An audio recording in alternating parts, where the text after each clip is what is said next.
that's the culprit right there. I could see where two things have been rubbing together.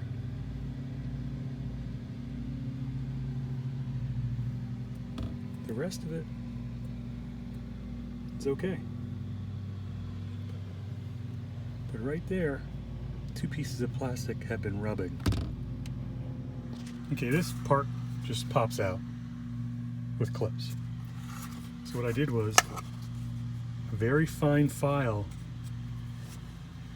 I filed underneath this because this was touching. I could tell.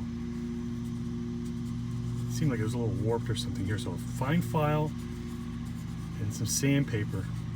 Just do the underneath. Don't hit the silver or it's going to show. Just keep filing it. Keep checking it. There. Before it was closer, you can see there's a big gap there, bigger gap there, and it was hanging down there. That's it.